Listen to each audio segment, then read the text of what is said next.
All right, we're live. Another episode of Monero Talk. We just keep getting better and better guests over here. Not to belittle the previous guests, but it's great. We have Michael Casey.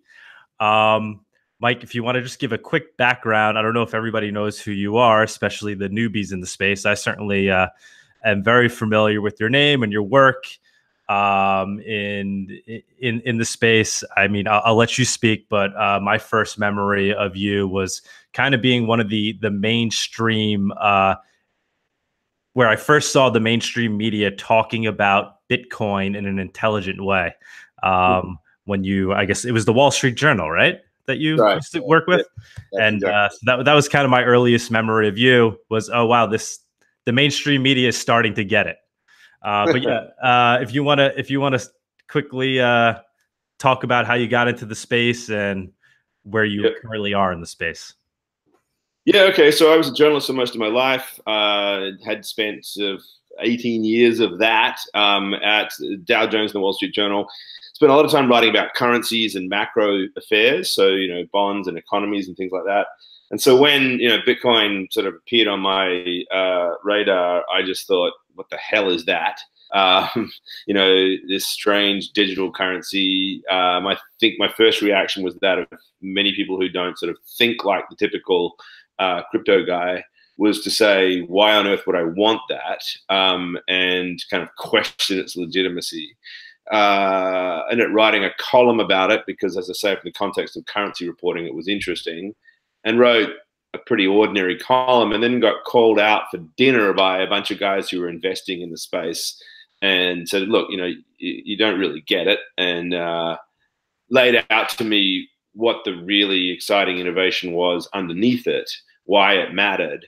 And that was it. I was hooked. I mean, I had lived a chunk of my time in Argentina, so I spent 6 years down there, 2 years in Indonesia. I chased financial crises all over the world, so I started to get.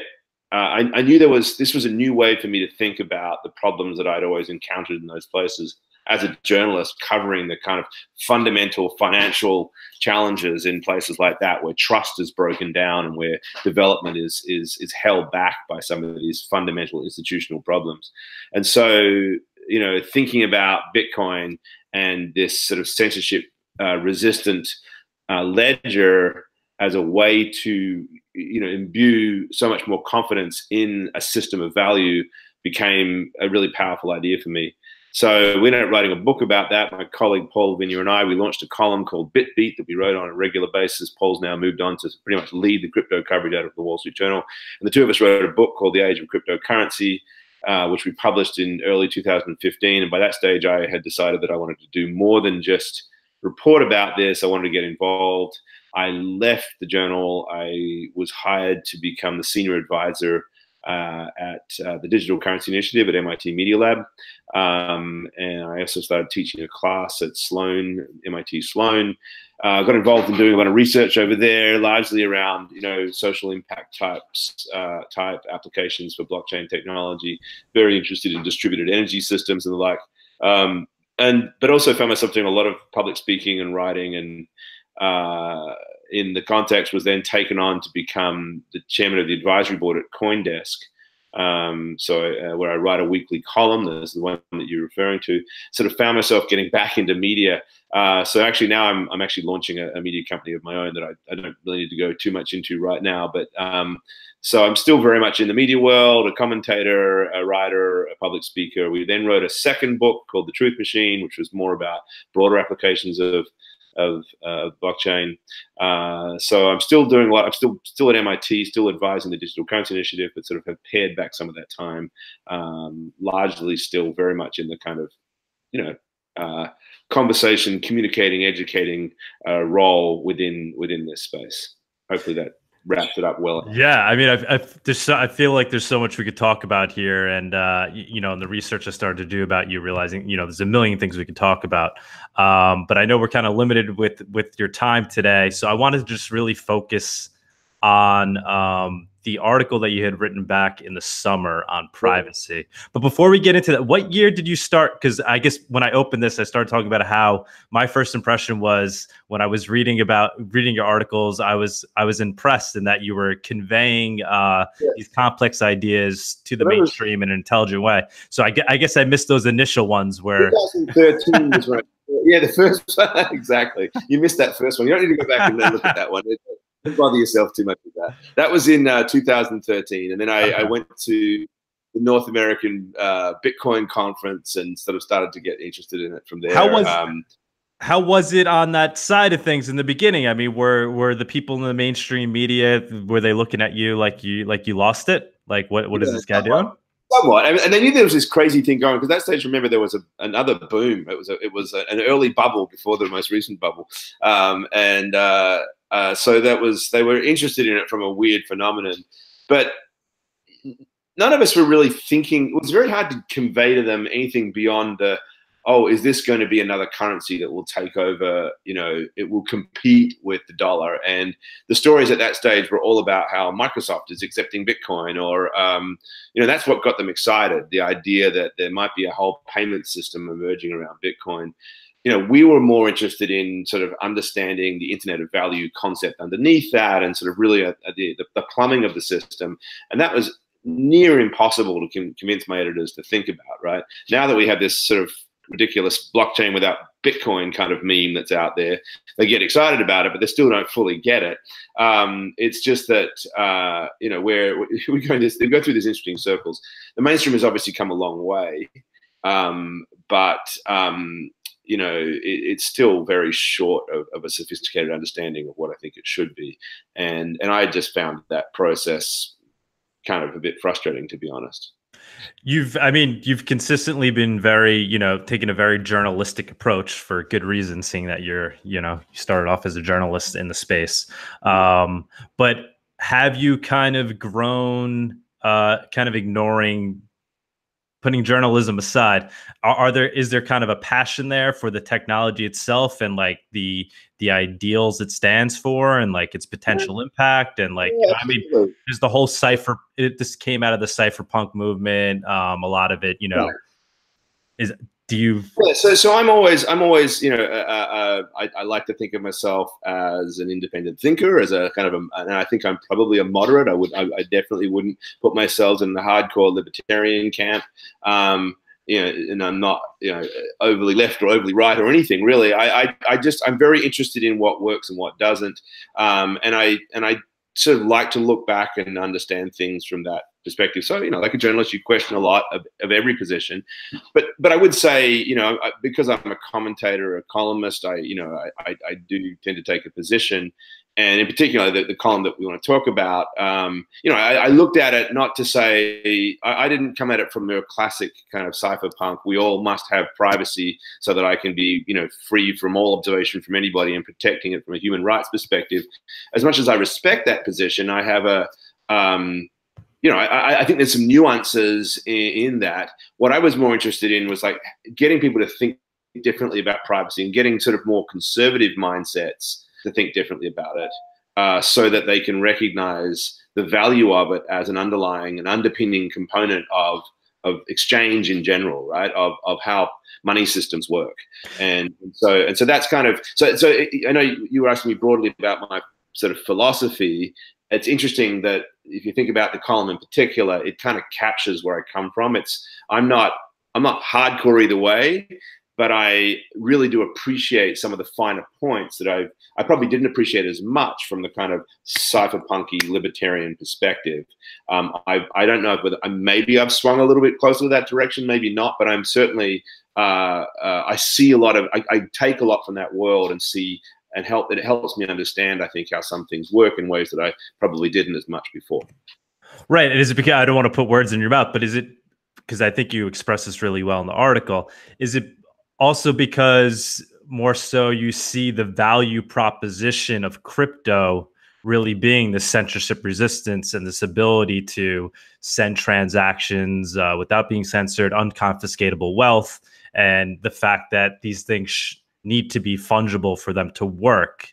So not even so much that it's about privacy, but the cypherpunk ideals align with the value proposition of what the invention of what Satoshi's white paper and Bitcoin is meant to do. Is that Yeah, I think for certain for many applications, there's certain applications of crypto, definitely for standard payments. If we are going to create peer-to-peer cash, which is really what Satoshi was trying to create, if we were to aim for financial inclusion in the developing world, so that people could now have cash in a digital form, then we absolutely need to create all of these features, right? We need the censorship resistance, we need privacy, we need those features, because otherwise you're not mimicking cash. You're basically creating a surveillance network. And why would somebody who is used to not having their transactions surveilled want to operate in that world? I think it's a little different when crypto is a broad tent now, right? There's so many different applications for it, and I'm open to ways in which identity can be embedded into these systems, and that there might be. I'm not a Puritan. I think there are all sorts of interesting ways. I'm also not necessarily hell bent on everything being a public permissionless blockchain. I think there's real value in some private structures. I don't know if they should be called blockchains or not, but either way, that movement towards private distributed ledgers, which obviously entails a much lesser definition of censorship resistance, is still have some value, right? We just need to think about what the applications are. I do think that the one way to think about it is there's a kind of an absolute version of this. There's this sort of purely decentralized, fully censorship resistant model. I don't think we're ever going to get there, to be honest, because I think there's trust in every system somewhere, and there's always ways in which you can backdoor into discovering information about people. But you can get much closer to that, and obviously Monero is at the forefront of trying to reach those kinds of ideals. And I think that's the way to approach this. Is like, okay, where on the continuum do we need to be for this particular application, and what are the values in that? And so yeah, that's pretty much it. And I think the thing that I was trying to get at the column was to say, fungibility is fundamental for money, and so how we will ever be able to replicate it if you don't have privacy at that component is something I just don't know how we'd ever get there. In fact, we could just bog the whole system down if we were to laden it. I mean, I think it's interesting. You can even think about that money as a system, and think about the global payments model that we currently have in the fiat world, and look at how it really doesn't work very well at all, right? I mean, money does move around, but our perspective is so limited. We think about how it works for a big hedge fund or a large multinational. Sure, they can move money around, but try to be a little guy in Somalia who tries to get money from your cousin in New York, and you can't, because there's a sort of a blanket ban on the remittance houses in those places because they can't be KYC'd properly, right? So money already doesn't function properly. Money already isn't fungible, because money from a Somalian ethnic in New York is of a lesser value, right, than money that goes from a multinational in New York to a multinational in London. That's not a fungible money as far as I'm concerned. Right? So we're already falling short. And so the question of financial inclusion, which I care deeply about, I think really needs us to break down a lot of that sort of identification barrier and resistance to how we actually engage in value exchange. So yeah, I mean, that's really where I'm coming from in this structure. So do you see this as like a possibly a critical flaw in Bitcoin, or do you think Bitcoin can get around this? Do you think Monero or some other coin is going to come in and take its place? I mean, I'm not trying to get you to choose a coin, but I understand. No, that's good, and I think you phrased it well. I mean, I am very cautious about not wanting to be, making investment calls. I know I do think there's a flaw in Bitcoin for that reason. I totally understand that. I think that, yeah, I mean, if we're talking again specifically about the kind of applications of a peer-to-peer cash that I think is really valuable for the world, then Bitcoin is going to fall short under its current structure. It won't fulfill those needs. It also really can't function at the large corporate level as well, right? Because other companies need to have privacy in their transactions as well. So yeah, I do think that on that exchange level, it is. Now, I think Bitcoin, just because of its size, its its first mover advantage, the security that comes with all of that, everything else. You know, there's an interesting store of value story that I think persists, even if it's flawed as an exchange vehicle, because of it, right? Right. Now, I mean, the only thing I would say there is, you know, have you read Saifedean's book, the I read Bitcoin that. standard? I guess you get the concept, but Yeah. I mean, but even that, I mean, gold is fungible, right? So if we're calling Bitcoin the new digital gold, how do we ignore the fact that it's lacking that component? Even if we you know, put transactions aside, I just fail to see how you can. It's a contradiction, right? Because the reason why you would want a digital gold is because it can be exchanged more readily than gold can be, right? And so if that exchange is limited by the fact that it's not as private as you want it to be, then why would you go for it? I'm suggesting though that there are just gradients within all of this, and that sort of people do give up privacy sometimes for transactability, and that the sort of other elements of Bitcoin might hold it out. I'm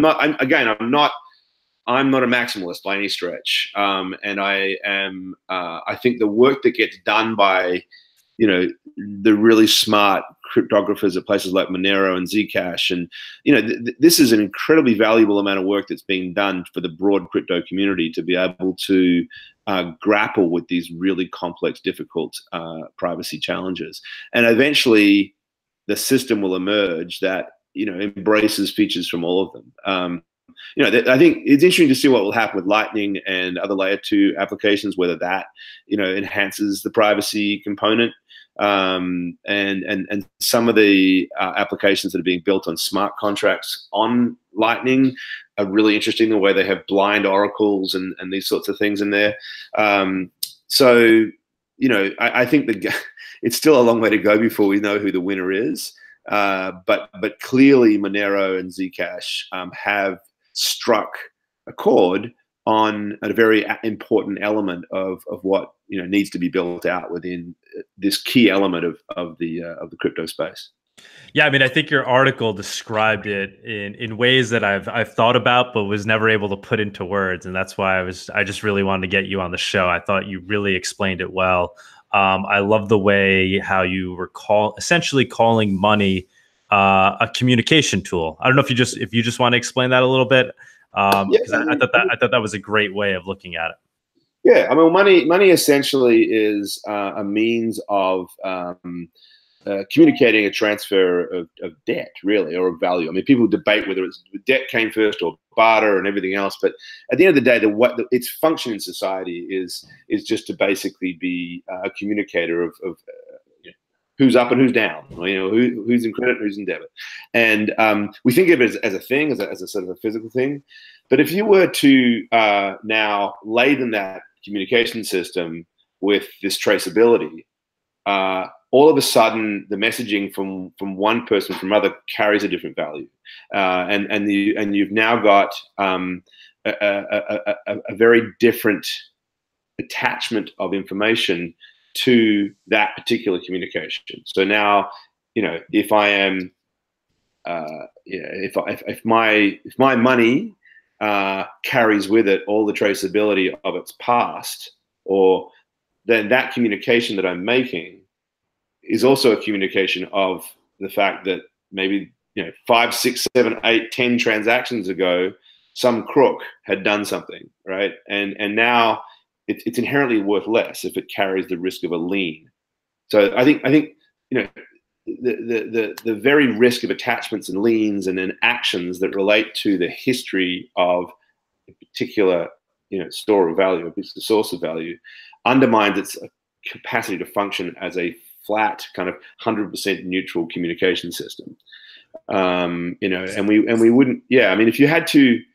I think I thought about this as well in terms of you know, bulk commodities, and you know, even though a lot of folks in the blockchain space are trying to actually bring a kind of non-fungible aspect to all the information that runs along the supply chain, so you can actually point specifically to know where something has come from, the current model of, and I don't think how you're going to get away from it, of bulk commodities is to assume that it doesn't really matter where this grain has come from. If you knew that it was Argentine or it was Chinese, then maybe you would pay a different price for it. But you wouldn't have anywhere near the same efficiency if there is the if there were that distinguishing between different grains, right? So there's a fungibility of a commodity in that sense that is critical to the ability to actually exchange value.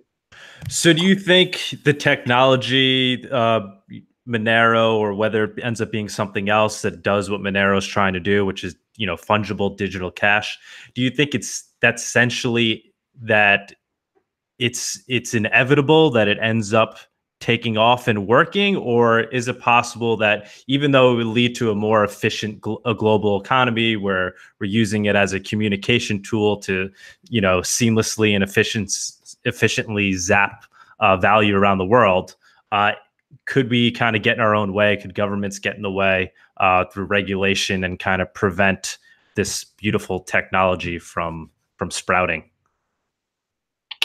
Or taking well, I think if you use this, I'm just running out of juice. Let me just plug my laptop in. Hang on. Here it comes. Very good. So I think the way you described it, my answer would be yes, right? From sprouting or from spreading, maybe, right? I think sprouting is a hard thing to stop. There will always be, it's kind of a cat and mouse game. I think it's very hard to, it will be very hard to produce a mass adoption version of this without certain regulators in places that have a critical mass recognizing the value of this particular model. There's always going to be ways to catch people and shut them down, and that's scary, right? Because developers working on really good projects like this, they're somewhat at risk if there were to be some backlash and a need to shut these things down. So I think we all should be doing as much work we can educating people as to the benefits of this. I don't buy into the sometimes West Coast cypherpunky view that if we just build this we can escape the clutches of the law. The law is very, very powerful. We saw this like with Shapeshift having to change its model. They knew they had to respond to the pressures they were getting from law enforcement, and so it's a reality. I think we need to be pragmatic about it, and that doesn't mean diminishing on your principles. It means sticking with your guns, but about engaging with regulators, engaging with people and why this matters, right? Which is why I write the kind of stuff that I do. I don't think it helps. It doesn't not help, but if the only way that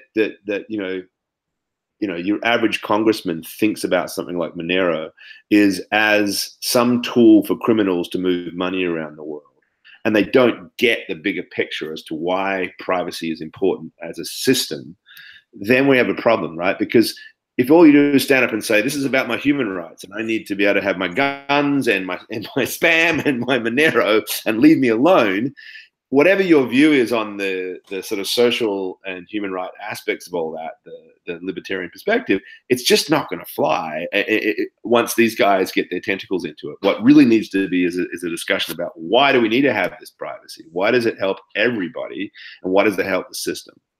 Yeah, I mean, the Bitcoin community, I think, has a lobby group, right? Or at times had a lobby group, right?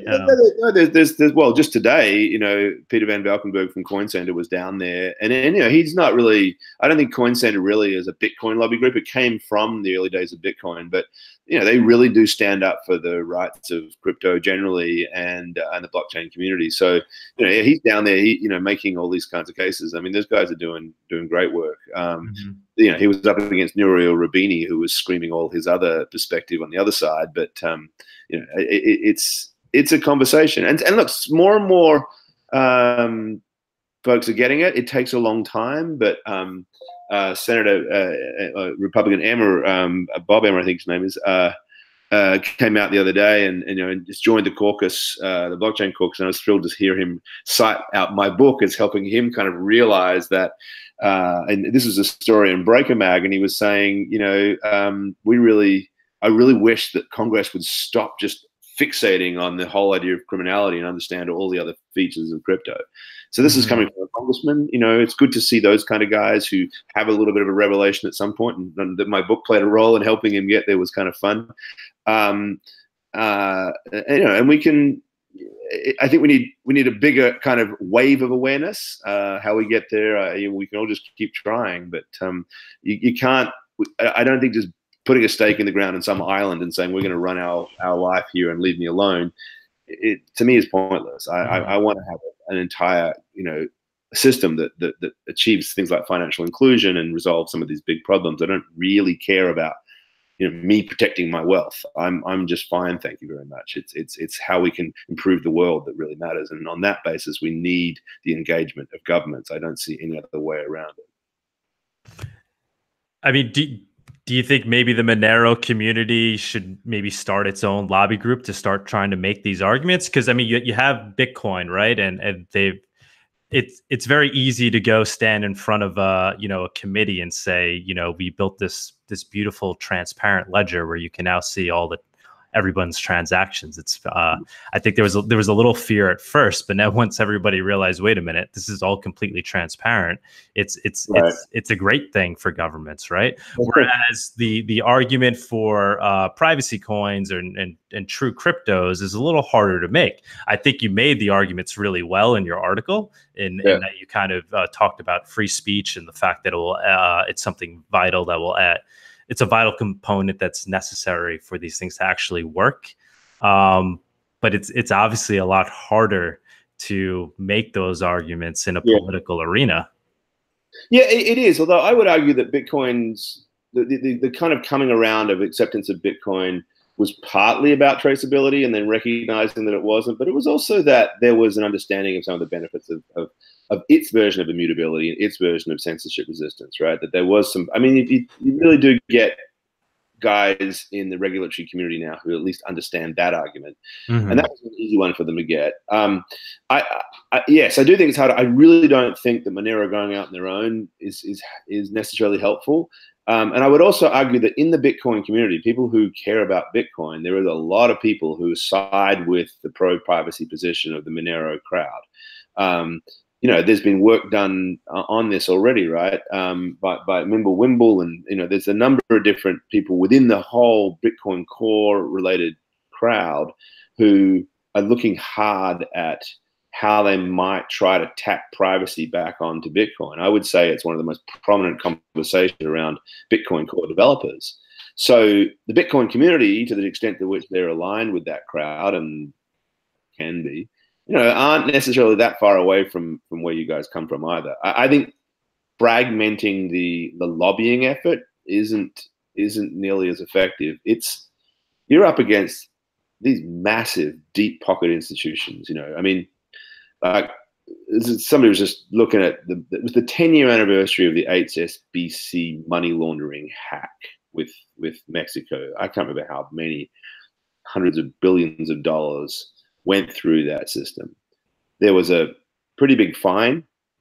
Nobody went to jail, right? And the amount of corruption that was passing through that system is profound. And we've already had, you know, a bunch of crypto guys go to jail. Whether they should have or shouldn't is not my point. But the point is that the banking system is I'm all right, mate. I've got all of this funding. I've got loads of congressmen in my pocket, right? To come up against that, there needs to be a united front. You know, and I'm not a big conspiracy theorist. I don't think this is a conspiracy theory. I think this is the way the world works. Congress is in the pocket of Wall Street, and I think that's really the enemy here, because that's the system that we need to reform. And I do think that privacy is a critical component of how we reform that system. But I wouldn't see it as a us versus them. I think there's way too much division in the crypto world as it is. So I would want to see. Yeah, I definitely didn't mean to categorize it as us versus them, just as maybe because they don't really have the incentive so much to talk about the privacy component. Yeah, you know, it's about getting Bitcoin. I would engage with Coin Center. I would engage with, you know, the digital money. What's it called? The digital chamber, maybe. I think the Coin Center would be a more aligned effort. I definitely think that the Monero community seeking to engage with smart thinking, sympathetic congressmen who can help to drive that conversation. And also, I would just say, just as importantly, reaching out to regulators in other parts of the world, who are setting a standard that the US may have to follow. That's also useful. And then, of course, there's these interesting developments happening at the state level, like Wyoming's becoming more crypto friendly, and Arizona and Florida and others have written laws that may or may not be well written, but they are opening the door to different perspectives. So there's a lot that can be done. I would just sort of treat it as part of the broader effort and explaining the sort of the privacy component of it. So I definitely think engagement is valuable without a doubt. It's just what's the strategy for doing that? Mm-hmm. So like you stated in your art, I mean, do you think there are free speech arguments to be made, or is that was kind of an exaggeration? I mean, on a policy level, are there free speech arguments that can be made to say why Monero shouldn't be regulated and we should be allowed to freely transact using our perfectly fungible currency? Yes, I do. That's so that sounds like a contradiction, maybe, because as I say, I'm less associated with the. I suppose it's a free speech issue, but for the purposes of the functioning of the system, that's the way I come at it, right? I don't believe, for example, that political donations, should be treated as speech, right? So this sounds like a contradiction, even though I'm saying that money is essentially a communication vehicle, because I think that the realities of a political model are incredibly biased towards those who have a lot of money and versus those who don't. So our political system is going to be inherently distorted by the store of value that I have versus somebody else. But as an exchange function, right, that's actually a measure of a store of value of money. If I own a lot of money, I can influence the political process. That to me is not a very appealing free speech argument.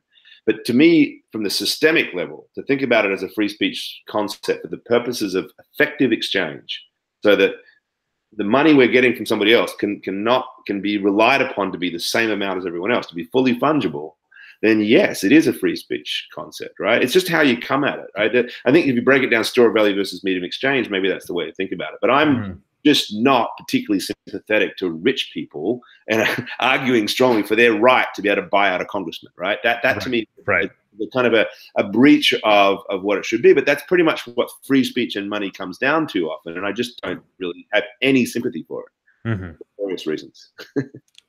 And then I guess the other argument. So if we ignored the free speech, I guess it's hard to separate them. The other side would just be from a purely economic perspective, that if we want to create the most efficient economy, global economy possible in this digital age, we need to support these fungible digital currencies. Yeah, and look, cash and gold have functioned for this purpose for centuries, right? That there's not the same. They're not censorship.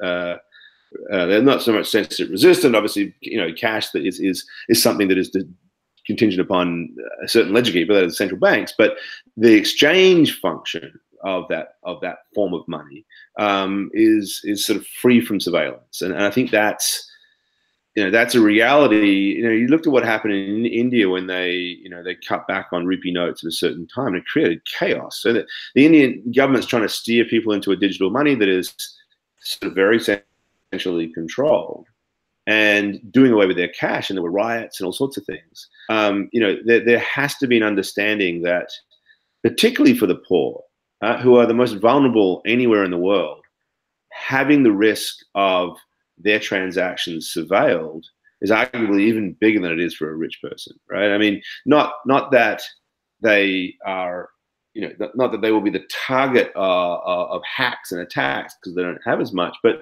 they are now incredibly vulnerable. They are already vulnerable, and sort of not being able to transact sort of freely with the cash that they're used to is a challenge. So, that's really where I come at it from that perspective. I think that's really where I would like to begin all discussions around crypto and blockchain, is how do we build something that helps out those who are not currently in the system? How do we make the system broader, more inclusive, more accessible, that's the goal as far as I'm concerned. And so I come at it from that angle.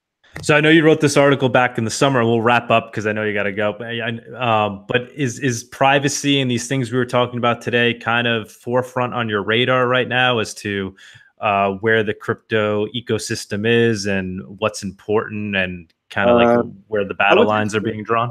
One of the issues. I certainly wouldn't make it out to be my only one. I tend to range widely on a whole host of issues, but I would say that, looking at privacy, I think that for all sorts of reasons, a lot of the zero knowledge work that's being done is really interesting for how we might make the financial system function more efficiently. I think that these questions around decentralized exchanges, for the capacity to do atomic swaps between assets. Questions about how we might have auditable logs. There's a great project at MIT called ZK Ledger, for example, so that we could actually be able to audit work without knowing the underlying details. The guys at Enigma focusing on how do we bring privacy into multi-computational work. Homomorphic encryption, all that sort of stuff. All of this is really going to be very, very important for how we build out the Internet of Value as a sort of a substructure, right? We need to have privacy in there if we're going to seamlessly move value around. It doesn't necessarily apply to this other question about the human element, but it's that underlying function. So I'm interested in how we build that world.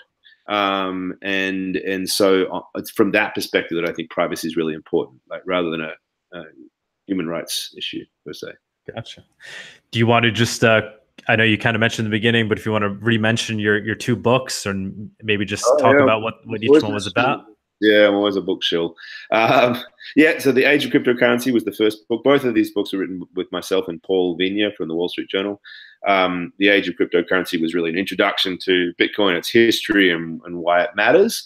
And then the follow-up book, The Age of Cryptocurrency, looked more broadly at a lot of the other projects that emerged out of that, some including Monero, but also looking at a lot of the blockchain applications, the smart contract applications, and all that sort of stuff. So, yeah, they're both written for the general audience, not necessarily the in-the-weeds nerd, more of the average Joe. That was our intent. Both of them. Can we expect a book coming out about this topic we're talking about today? It's exhausting writing books. I think now's the time. Now's the time. This is going to be the year of privacy. One day, I'll never say never, but it's not something that's immediately on the desk. No. All right. Well, thank you so much. We'll keep reading your articles and. Okay. I don't know what to say. Thank you. Really appreciate you giving your time to the Monero community. You're most welcome, Doug. All right, good luck. See you then. Bye-bye.